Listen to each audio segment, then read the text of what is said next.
Boa noite, bem-vindos a mais uma noite de estudo para a gente aprender um pouquinho mais juntos. Hoje nós teremos o Acácio, que vai começar o capítulo que nós estamos terminando, porque nós tivemos aí uma substituição, um convidado. Então ele vai estar encerrando o capítulo 3º, pelo princípio, repassando ele todo, né? Porque o Acácio foi bom nisso, então ele vai nos relembrar de tudo que já foi falado. Já botei uma responsabilidade a mais nele, estou até orando. Então ele vai nos falar sobre os estados da alma, categorias dos mundos habitados, no capítulo 3º. Sobre os rápidos avisos sobre os nossos estudos, sempre às segundas-feiras, né? Estamos aqui às 19h30 com a palestra, os passes, estão todos sempre convidados, são todos muito bem-vindos. Às terças-feiras a Andréia tem um estudo online, nós estamos estudando o ESD às 19h30. Quem desejar participar, é só falar com a Andréia ou com a Tânia, que ela inclui no grupo do WhatsApp. Tá? Às quintas-feiras, o nosso estudo do livro O Céu e o Inferno. Estamos na segunda parte. Sempre muito bom para todos nós. Às 19h30 também. Todos convidados a participar aqui conosco. E aos sábados, nós temos a evangelização infantil, juvenil, dos adultos, das 9 às 10h30. Nós estamos num recesso agora, em julho, né? E retornamos com a atividade do sábado, somente do sábado que está em recesso. Retornaremos no dia 29, tá?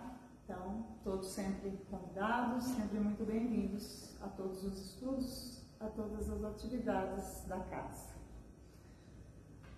Então, vamos fazer a nossa prece, agradecendo a Deus, mais uma vez, mais uma oportunidade de nos reunirmos nesta casa abençoada, para estudarmos mais um pouquinho o Evangelho de Jesus.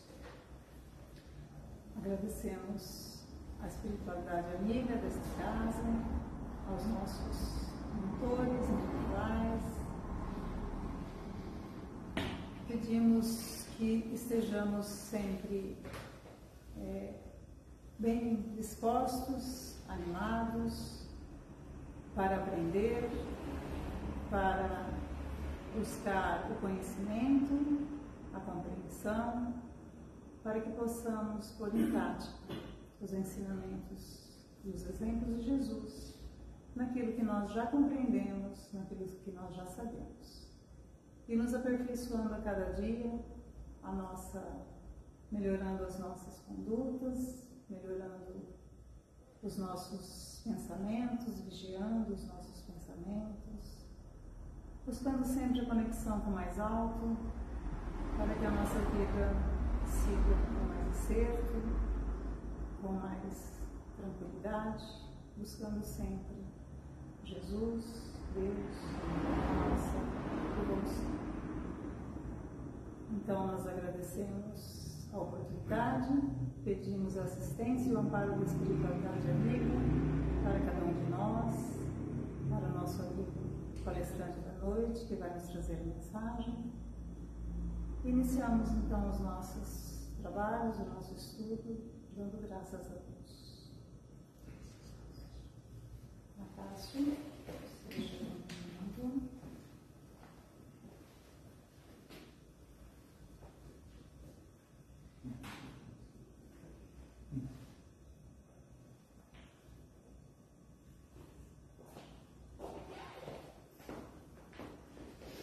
Está escrito James Fonseca, Aquarituba, São Paulo. É o próximo palestrante, segunda-feira que vem, certo? James Fonseca. Alguém já conhece? Já teve oportunidade de vê-lo, ouvi-lo? Não? Imperdível. Muito bem. Conforme já foi anunciado pela Andréia, hoje nós estamos terminando o capítulo 3 mesmo, porque esse encontro desta noite, com esses dois subtítulos do capítulo 3 do Evangelho segundo o Espiritismo, era para ter acontecido no dia 1º de maio. 1º de maio. 2 meses. Há 2 meses.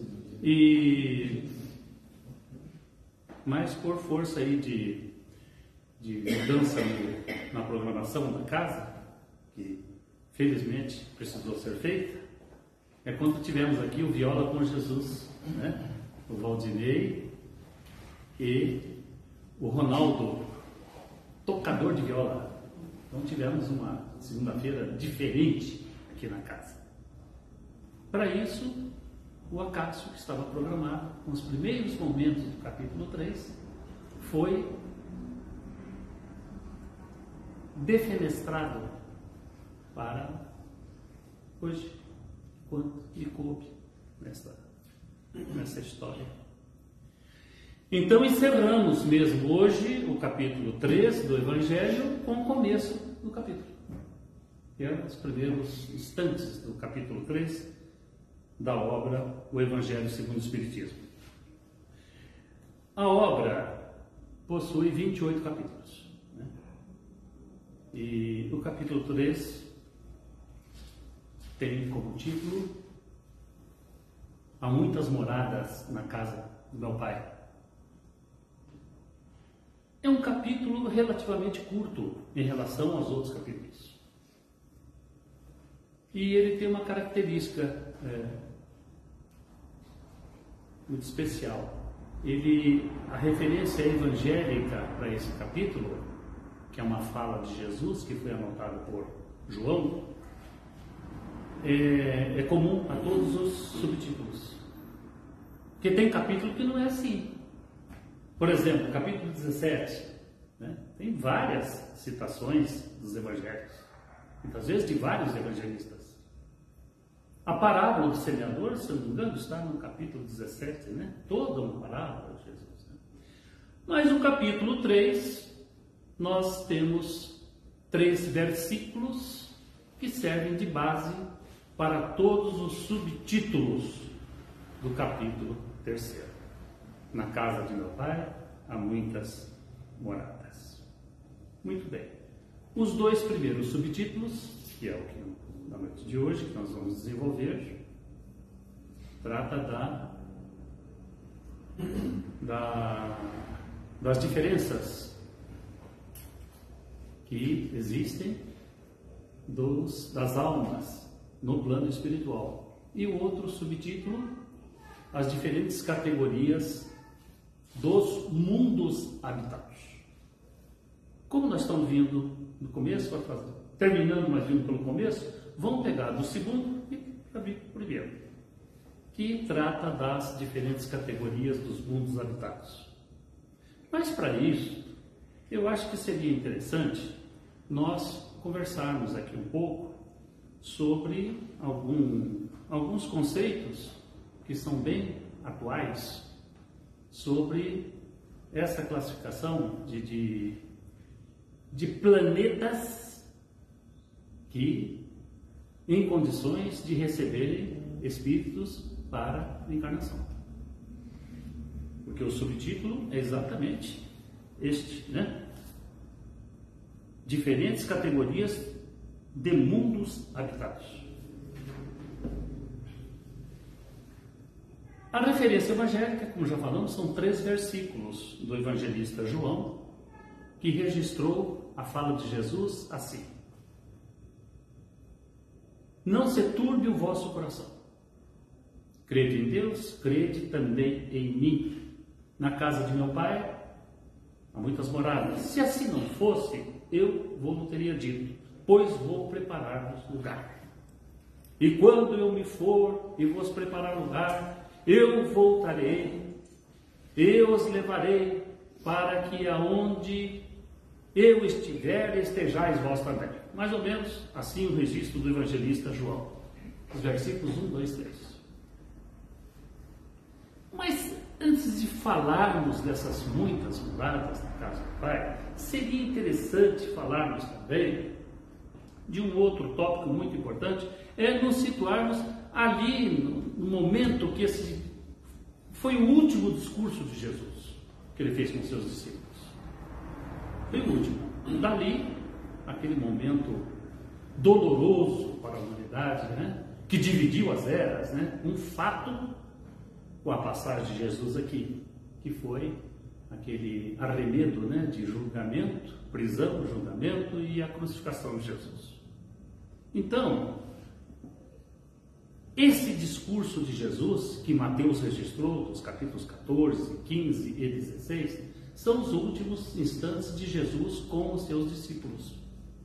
A partir dali, foi o que nós acabamos de falar. A prisão dele e o madeiro, a crucificação. Então, o clima ali foi muito significativo, porém, muito doloroso. Triste mesmo. Porque os discípulos não entendiam o que estava passando. Eles estavam perturbados. Só dúvidas. O mestre falava em partir, em retornar ao Pai, e eles não estavam entendendo o que estava acontecendo. E Jesus não podia falar mais, porque eles não iriam entender, ia aumentar a preocupação, a perturbação deles. Relendo calmamente, eu já fiz isso várias vezes, eu chego a uma conclusão pessoal. Eu acho que Jesus magnetizou aquele ambiente todo e deu uma acalmada nos discípulos, que eles estavam perdidos completamente. Primeiro, o ambiente, Jerusalém. Eles eram originalmente lá da Galileia. Jesus fazia as suas andanças, tudo. Mas ali, essa estada em Jerusalém se revestiu de características muito especiais, e aquele sermão ali, aquele discurso de Jesus, eivado, né, regado a preocupações e perguntas. João registrou 2 perguntas só. Possivelmente tinha havido muito mais perguntas para Jesus. Por exemplo, a dúvida de Tomé. Tinha que ser o Tomé. Pois ele perguntou: mestre, o senhor está dizendo que vai ter que voltar ao Pai e... Onde que é isso? Mostra-nos o caminho. Jesus não tinha como dizer qual era o caminho para chegar até o Pai. Ele queria o Pai físico. Eles queriam, o grupo. Ele falou: Tomé, eu sou o caminho, a verdade, a vida. Ninguém vai ao Pai se não for por mim. Aumentou a dúvida. Agora que eles não entendiam mesmo. Filipe, um outro, falou assim: mestre, então mostra-nos o Pai. Vocês vejam as questões tendendo aí ao pueril, né, ao simplório. Eles estavam perturbados do Senhor. Bem, foi quando, na minha opinião, Jesus deu uma ajeitada ali no ambiente, ele também preocupadinho, porque ele tinha conhecimento do que ia acontecer em seguida. A prisão e a crucificação. Ele sabia disso. Então ele conversa, é quando ele promete o Consolador, a doutrina espírita, tem conceitos grandiosos, belíssimos. Leiam João 14, 15 e 16. Leiam. Por exemplo, a promessa do Consolador: eu não vos deixarei vós, quando eu me for, eu pedirei ao Pai, e Ele vos enviará um outro Consolador, o Espírito de verdade que o mundo não conhece, que virá lembrar o que eu disse e acrescentar coisas que vocês não poderão suportar agora. Ele está escutando. Falou que chegaria um momento, olha que coisa bonita, que não seria necessário mais o uso de parábolas, que as pessoas entenderiam perfeitamente a mensagem que estava sendo explícita. E fecha aquele encontro grandioso com aquele, o capítulo 16, versículo 33. Ele diz: no mundo tereis tribulações. Tende bom ânimo, eu venci o mundo. E aí, termina o relato de João. Depois disso, há uma prece que Jesus faz, e em seguida, aqueles acontecimentos que a humanidade conhece muito bem, né? Que ficou muito bem definido em 6 curtas viagens que obrigaram Jesus a fazer. Que martírio! Aquelas 6 viagens curtinhas ali em Jerusalém. Ele preso, atormentado, foi levado até o sumo sacerdote Anás, e quando viu, mandou a tropa, com Jesus preso, até Caifás, que era genro de Anás, que não era o sumo sacerdote, mas havia sido. Naquele ano não era. Para a casa de Caifás. Não foi no Sinédrio, não. Foi na casa. Foi a segunda viagem. A terceira viagem, Anás leva ele até o delegado de Roma, o guerreiro Pôncio Pilatos, que era o governador da Judéia, da província da Judéia. Pôncio Pilatos tentou contornar a situação, tentou alguma troca, alguma coisa, e chegou o momento que ele, num jogo político, ele fez um agrado ao rei Herodes, que se encontrava ali em Jerusalém. Coisa de política, política de boa vizinhança. E mandou a turma para lá, para o rei Herodes, para ele então decidir o que se faria com aquele judeu que os próprios pares o estavam acusando, etc. Herodes, né, massageado o governador de Roma faz isso comigo, fez lá umas coisas, menosprezou mais um pouco Jesus e mandou de volta, dentro da política de boa vizinhança, para Pôncio Pilatos. Foi a 5ª viagem. E daí Pilatos não teve jeito, fez mais umas tentativas, etc. Lavou as mãos, etc. E mandou para a crucificação. Então esse era o clima, era o ambiente que momentos antes Jesus se expressou desta maneira: na casa do meu pai existem muitas moradas, se assim não fosse eu vou, teria dito.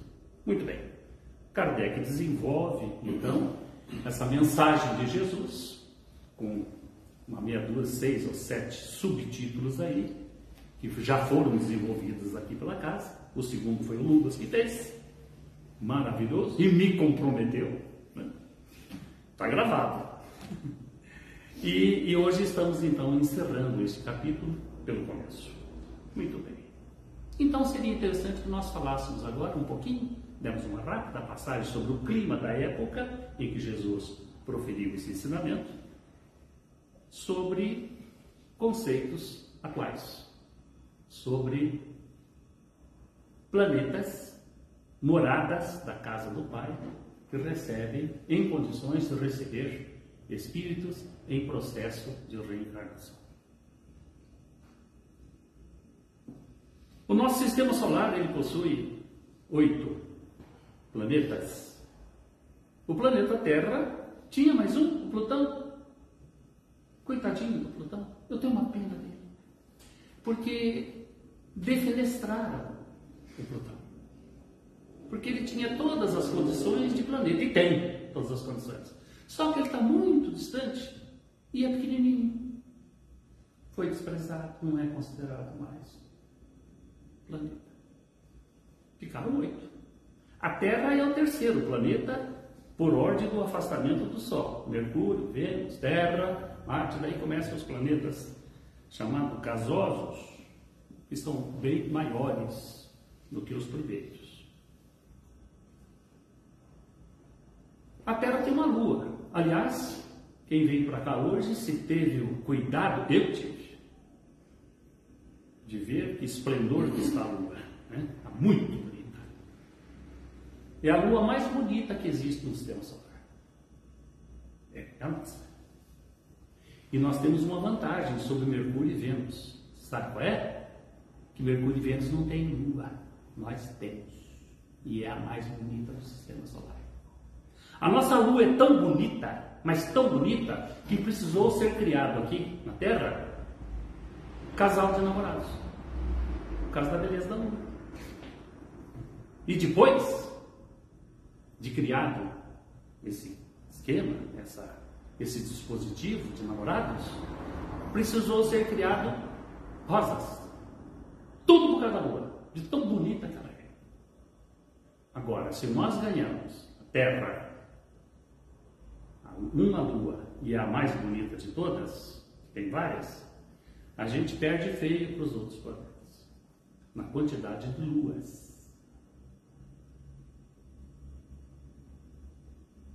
Netuno, o maior planeta do sistema solar, tem 79 luas, por enquanto. Tem 79 já descobertas. E Saturno tem 82 luas. Mas elas são feias. Tem umas luas lá meio torta, meio comprida, ainda não adquiriram. Vai precisar de alguns bilhões de anos para elas adquirirem essa forma bonita, arredondada, etc. E tem uma lua, isso é interessante, importante. Tem uma lua que eu não me recordo de que planeta é, que ela é enorme, bem maior que a nossa, um pouco menor que a Terra, planeta Terra, que de acordo com descobertas recentes possui praticamente o que tem até agora todas as condições de receber espíritos encarnados nos moldes aqui da Terra. Interessante. É coisa bem atual, bem moderna. Quem sabe com o James Webb, que foi lançado recentemente, guardem este nome, os internautas aí. James Webb. Vamos nos habituar a escutar esse nome. É um moderníssimo telescópio. Moderníssimo. Tinha um reinado aí do Hubble.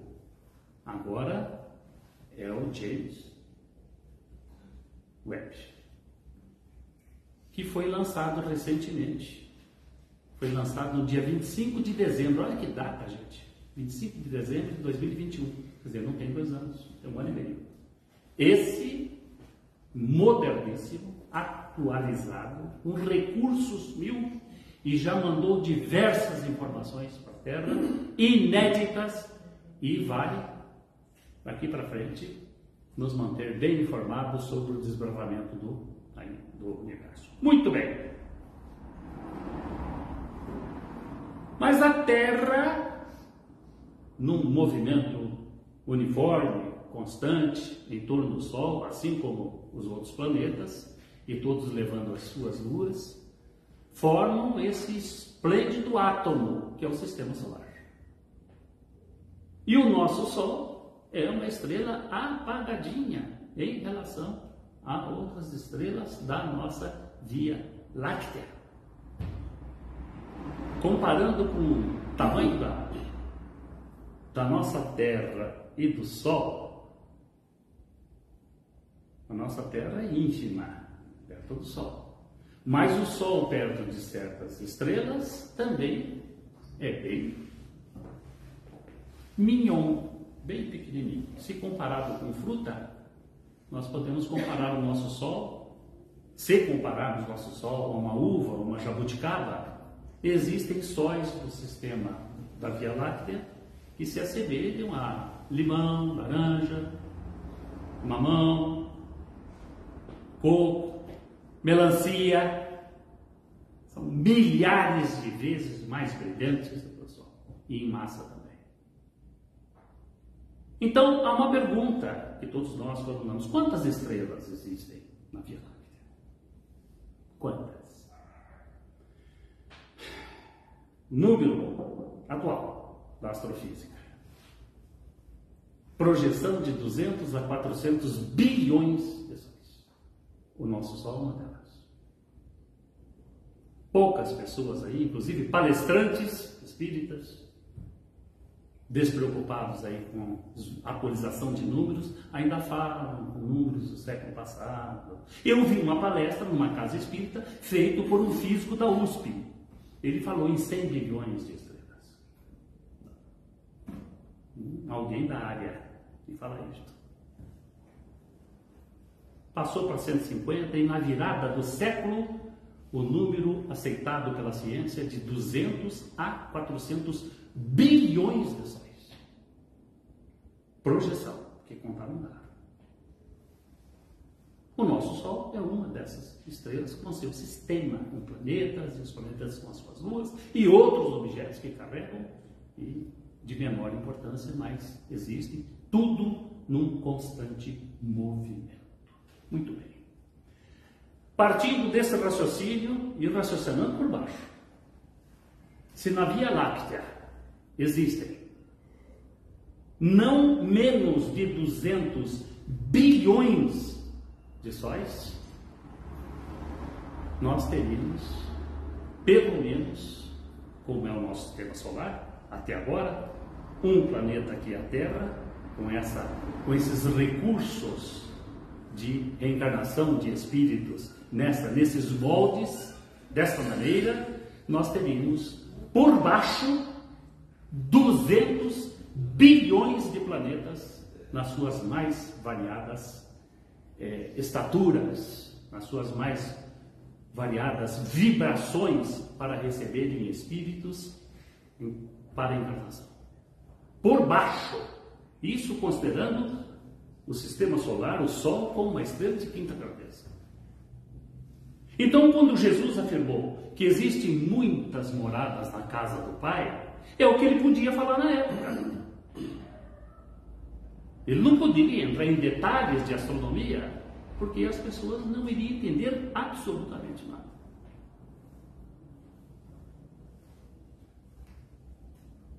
Pois bem,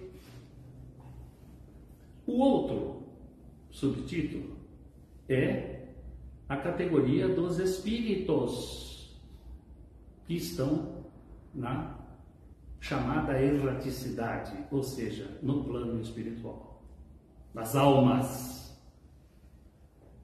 A população da Terra hoje é de 8 bilhões de seres encarnados. 8.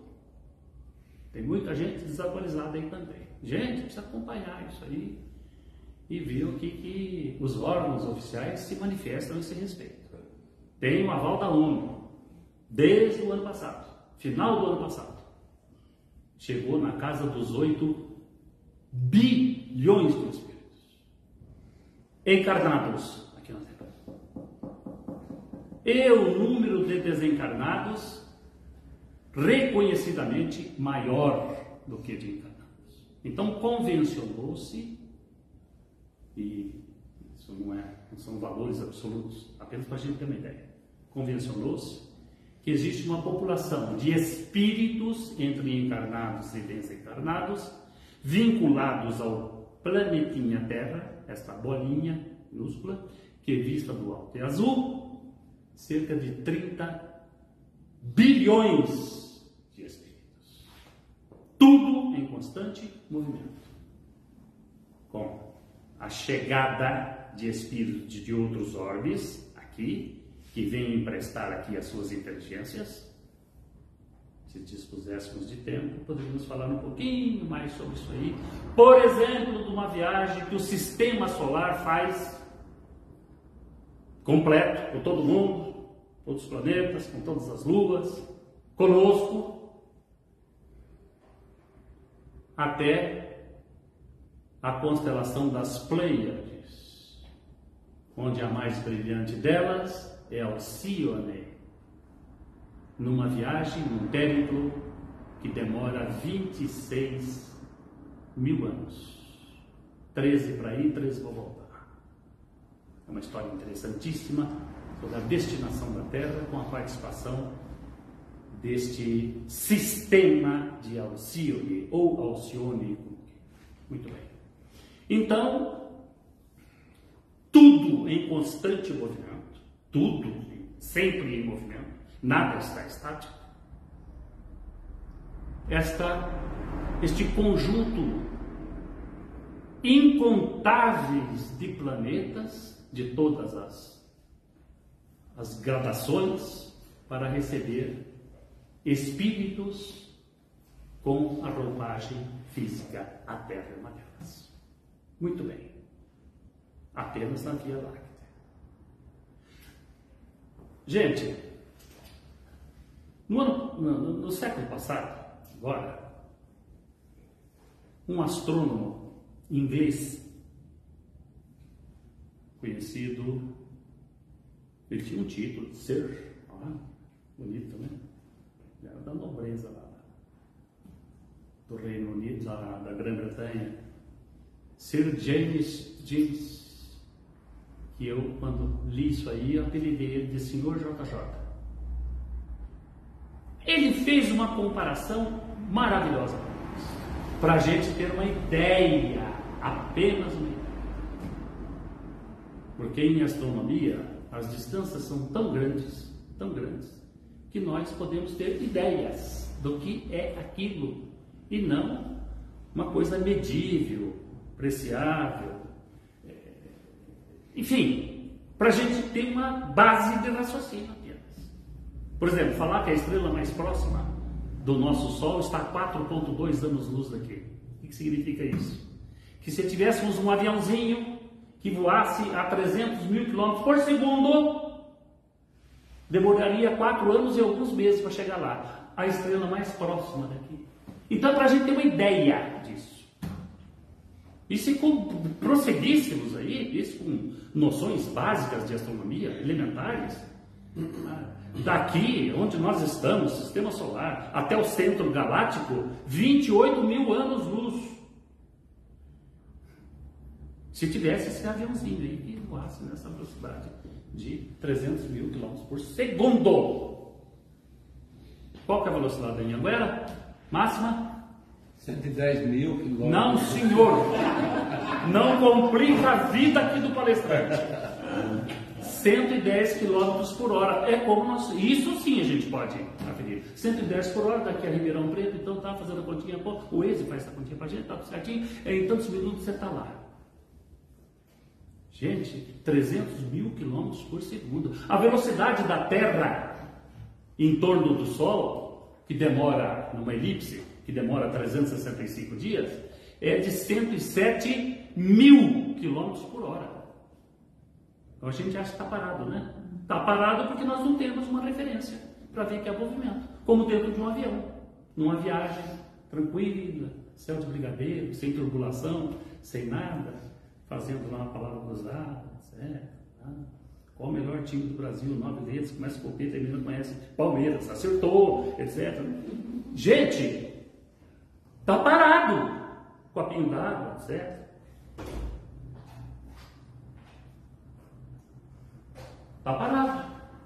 Mas olha na janela, você só. Você está... Não está parado. Está 30 mil pés. Tá bom, Nilo? 30 mil pés? Tá, né? 30, 35 mil pés, 40 mil, 10 quilômetros de altura, pronto. Você olha lá embaixo, estamos em movimento. Fecha a cortininha, ou tira o olho da janela e volta para a palavra cruzada, observação. Está parado. A Terra está se movimentando a 107 mil quilômetros por hora. Mas a sensação que temos é que está parada. Assim como essa água que eu estou colocando aqui, então logo passa as borbulhas, vai passar a impressão que ela está parada. E não está. As moléculas desta água estão em movimento. E a estrutura que protege esta matéria líquida, que é de vidro, também está em movimento. E tudo está em movimento, em ascensão. Tudo, inclusive a nossa galáxia, junto com as outras galáxias. No finalzinho a gente vai tentar dar um fecho nessa linha aí de raciocínio. Muito bem. Aí Kardec, aí já é o primeiro momento desse capítulo 3, que é os diferentes estados das almas. Nós, a exemplo dos mundos que recebem, estão em condições de receber espíritos em processo de encarnação ou de reencarnação, as almas também se diferem quase que ao infinito. E mesmo dentro de um planeta como a Terra, que abriga hoje 8 bilhões de espíritos, as diferenças entre as pessoas. Numa mesma composição familiar, a gente já vê isso. Por exemplo, 4, 5 pessoas numa casa. O casal, por exemplo, filhos. As diferenças. E aqueles que se agregam, outros parentes. Como existe diferença entre as pessoas. E muitas semelhanças também. Mas as diferenças existem. E algumas enormes. E tudo dentro de uma composição de uma população que compõe um planetinha pequenininho como a Terra, que uma bolinha que vista do alto. Então essas gradações que envolvem o moral, o intelectual, o espiritual, variam demais, muito. Por isso que a população da Terra é uma constante mudança dos seus ocupantes. Constante. E o tempo todo, e mais acelerado esse processo depois da Segunda Guerra Mundial. E mais especificamente, depois da chamada corrida espacial.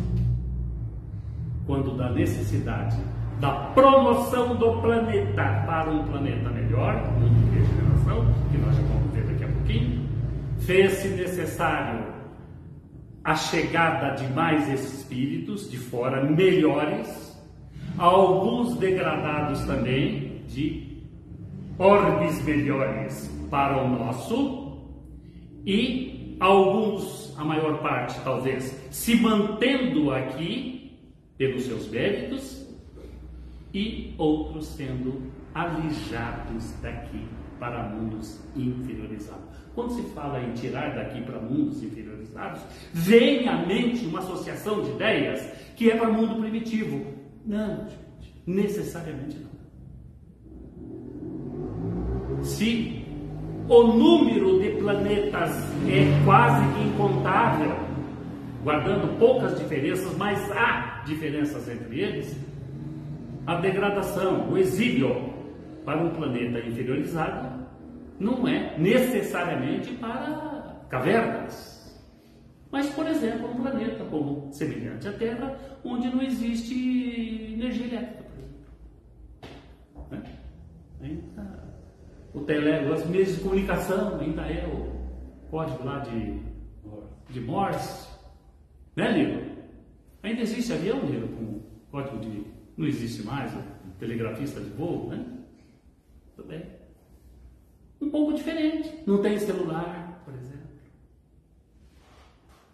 E esses exílios é algo muito significativo na área da psicologia. Quando, na proposta de se interpretar por que a pessoa está depressiva, está sofrendo, sem aparentes motivos, assim, aparentes, porque e a pessoa não encontra prazer nas coisas, não encontra alegria, não encontra ânimo nas coisas. Uma das explicações aí está. A pessoa ter vindo de um planeta melhor e por força de não ajustamento nesses lugares, vem para um planeta inferiorizado, no caso da Terra, e a pessoa entra nesses estados depressivos. Tipo, o que eu estou fazendo aqui? Por que eu não sou feliz? Cara, vamos sair, vamos ver. Tem um clássico hoje de futebol lá no Allianz Parque. 22 pessoas correndo atrás de uma bola. Um não quer que a bola vá para cá, outro para cá. E quando passa aquela rede lá, não vejo graça nenhuma. Vamos para o restaurante? Não tem vontade. Aí. Evidentemente, existem outras explicações, né? Inclusive fatores biológicos, né?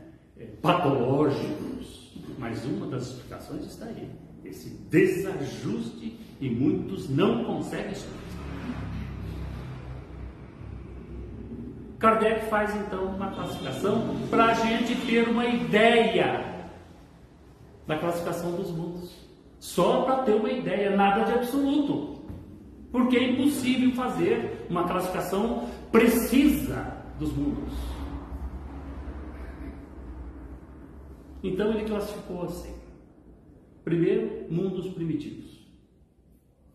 São aqueles mundos, aqueles planetas que recebem o espírito nas suas primeiras encarnações. Então, fazemos aqui na nossa pequenez, fazemos associação de cavernas, aquela coisa de viver da caça e ser caçado, aquela coisa bem primitiva. É isso mesmo. Mas isso se perde na noite dos tempos. E os mundos primitivos existem em muitas gradações. Todos têm lembrança aí a simbólica? Simbólica? É. O simbolismo que vem da escada de Jacó? É o sonho que Jacó teve. Está na Bíblia. Gênesis. Jacó, neto de Abraão, aquele com quem tudo começou. O sonho dele foi tão impactante que perturbou-se com aquilo, tratou de construir lá uma coisa sagrada para aquele lugar, de tão claro que foi o sonho para ele. E o sonho dele qual foi? Ele viu uma escada de incontáveis degraus que se perdiam nos céus, onde os anjos subiam e desciam, tinham livre acesso. E quanto mais, mais degraus existem. Muito bem, falando da nossa classificação na esfera do Espírito. Os degraus se perdem no céu. Kardec, na questão 169 do Livro dos Espíritos, indaga que se o número de encarnações é o mesmo para todas as pessoas. Ou seja, todas as pessoas em todos os mundos é igual? Não, não é igual. Fomos, sim, criados simples e ignorantes. Não maldosos, mas simples e ignorantes. É a questão 115 do Livro dos Espíritos. E compete a cada um a ascensão, por suas inclinações, o uso do livre-arbítrio, através de muitas encarnações. Então, a pergunta que está na questão 169 é se o número de encarnações é o mesmo para todos os espíritos. Não, não é igual. Contudo, alguns se adiantam, aceleram esse progresso, progride mais rapidamente, mas o número é muito grande para todos os espíritos, sensação. Pois pode-se dizer que o progresso é quase infinito, ou seja, os degraus da escada da evolução têm incontáveis degraus. Então, mundo de primitivos destinados às primeiras encarnações dos espíritos. Depois, com o aperfeiçoamento, com o crescimento, os mundos de expiações de provas, que é o caso da Terra, que está num processo já de mudança para o terceiro patamar, e são mundos de regeneração, onde o mal, diferentemente de expiação e provas, que predomina, nesses mundos de regeneração, o mal ainda existe, mas não com esse teor, com essa grandeza que tem nos mundos de expiação e de provas. Estágios se faz desses mundos, preparando o espírito para mundos melhores, que são os mundos felizes, e depois os mundos celestes. Mas é apenas, gente, para a gente ter uma ideia, sim, mais ou menos aproximada, como a coisa se processa. Os mundos são incontáveis e tudo em constante movimento. O tempo.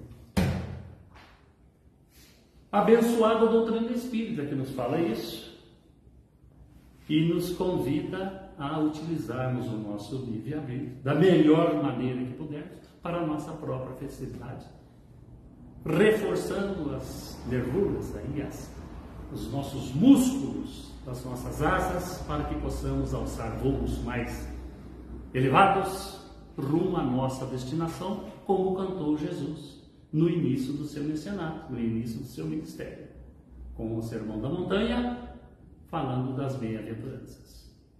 Qual é a primeira bem-aventurança? Bem-aventurados os pobres de espírito. Kardec nos socorre e diz que pobre de espírito, Jesus estava se referindo aos humildes. Então podemos falar bem-aventurados os humildes, porque deles é o reino dos céus. No último discurso, ele diz: no mundo tereis tribulações. Tende bom ânimo, eu venci o mundo. Enquanto ele estava falando isto, Judas estava tentando vencer no mundo, com negociatas, acertos, em busca de poder. Equivocado estava. Aliás, vamos abrir um parênteses aqui, abrir e fechar.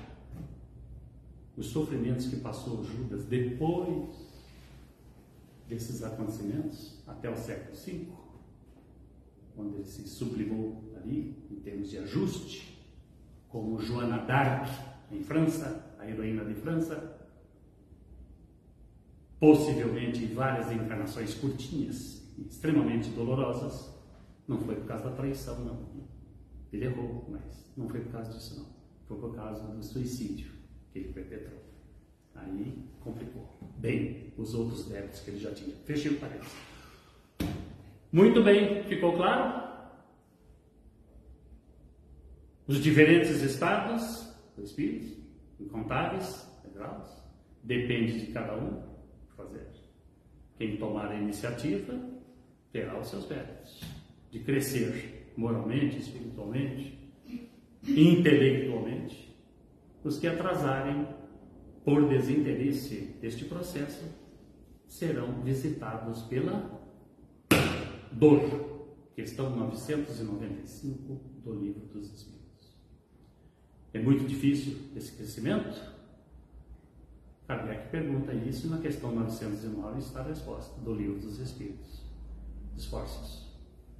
E algumas vezes, poucos esforços. Mas nós não fazemos poucos esforços. Preferimos ser visitados pelo recurso chamado dor. Amigos, fechamos o item 3 do capítulo do Evangelho segundo o Espiritismo, pelo começo, mas fechamos. Sugerimos a leitura desse capítulo, bastante instrutivo, tem temas belíssimos aí, que vai nos engrandecer bastante. Com motivação, eu trago para vocês um fato. Eu presenciei. Eu estava junto, metade dele. A outra metade eu só tomei conhecimento por outros caminhos. Um dia eu estava num consultório médico, faz tempo, mais de 20 anos. Eu, minha esposa e um netinho, bebê. Nós 3. A mãe do bebê, a minha filha, eu acho que ela não estava, não tenho certeza, mas acho que não estava presente. É uma história interessante, por que nós estávamos lá, se aquele médico não era o médico do meu netinho, que era um bebê. Mas estivemos lá, por uma vez nós estivemos quando aconteceu o lance, que eu vou retratar aqui. Nós estávamos lá, consulta particular, né? Uma consulta mais demorada, como mudaram as coisas, né? Daquele tempo para hoje está tudo tão diferente. E ali, o médico, conhecido como o Papa da Pediatria em Pirassununga, né? Doutor Agostinho, que já faleceu. Estava examinando, conversando, um clima muito gostoso, as notícias eram muito boas. Né? Esse meu neto está com 24 anos hoje, mora em Manaus. Quando de repente o estardalhaço na porta, um barulho enorme, um susto. Entra uma mulher com uma menina no colo e a menina em convulsão. Alguém já viu uma criança em convulsão, febril? Já presenciaram isso? É uma cena dolorosa de se ver. Coisa horrível. A mulher entrou, a secretária, a atendente, entrou junto, querendo dizer, eu não pude impedir, não teve jeito. A mulher entrou e com a menina em convulsão, nos braços, ela se ajoelhou e abraçou as pernas do médico. As pernas do médico, a menina em convulsão, todo virando o olho, aquelas coisas horríveis. E ela aos gritos dizendo: doutor, salva a minha filha, pelo amor de Deus. Nós nos afastamos, eu fiquei mais ou menos pronto para alguma coisa que precisasse. Ele tomou ali as providências como profissional da medicina, na hora, pediu ajuda para a menina lá, para a secretária dele, fez-lhe alguns procedimentos médicos, não sei quanto tempo demorou, não foi muito, mas tirou a menina daquele estado, rascunhou papel, entregou para a mãe e disse: vá agora para o hospital, entregue isto lá e diga lá para quem atender que eu já estou chegando lá, viu? Vai tranquila. A mulher: obrigado, doutor, aos prantos, e saiu. As coisas se normalizaram, pois, pensando sobre aquele acontecimento, né?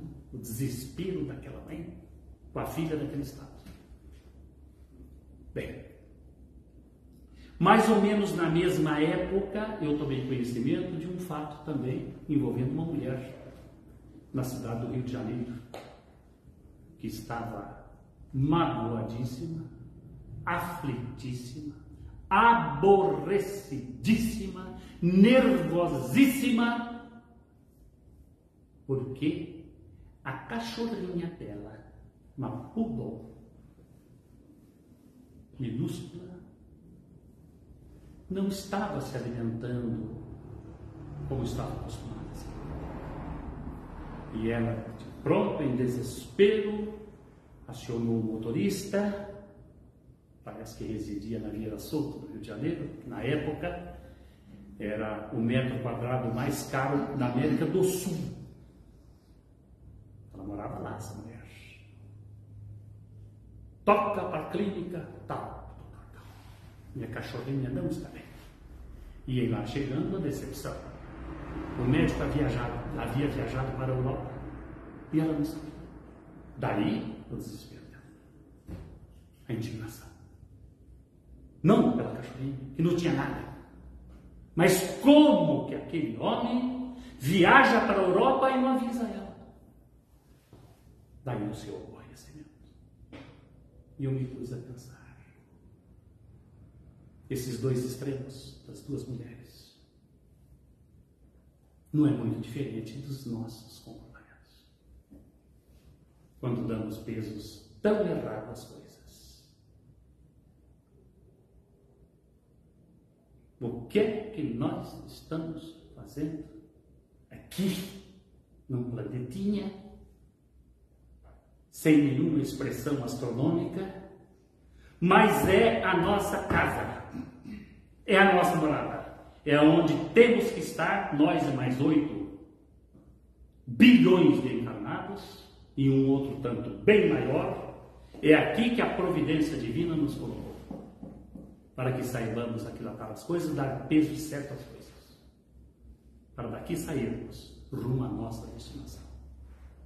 As duas mulheres irão realizar um dia coisas que Jesus fazia. Ele falou que sim, porque a perfeição é para todos. Mas convenhamos, nós podemos acelerar esse processo, melhorando as nossas condutas, os nossos movimentos. Se Kardec trata em 2 subtítulos dos mundos físicos que recebem encarnação, trata também da nossa estada como seres inteligentes do universo. Questão 79 do Livro dos Espíritos. Os Espíritos são os seres inteligentes do universo. Temos sabido usar essa inteligência? É para nós pensarmos isso e meditarmos e tentarmos adentrar na mensagem do Cristo que disse que existem muitas moradas na casa de Pai. E tudo em constante e num dinâmico movimento. Que o nosso seja de ascensão, sempre. Clareados que somos, pelos holofotes da doutrina espírita.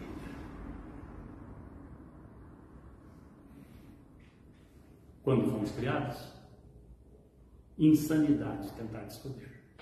Nem as altas luminares souberam responder essa pergunta. Por isso nós não sabemos. Livro dos Espíritos. Quanto tempo demora isso? Nós não sabemos. Mas sabemos que as leis de Deus estão escritas na nossa consciência. Que somos os seres inteligentes do universo. E sabemos o que temos que fazer para irmos dormir melhores e amanhã sermos melhores do que fomos hoje. E quando encerrar a jornada terrena, retornarmos melhores do que quando nós chegamos. Isso nós sabemos. E os espíritas têm a obrigação de saber e o dever de espelhar isso para os outros através de suas condutas. Porque tudo na Terra sofre implacável mudança. Polo a polo, alma a alma, em ritmo profundo, mês a mês, dia a dia e segundo a segundo. A vida se renova, aprimora-se e avança.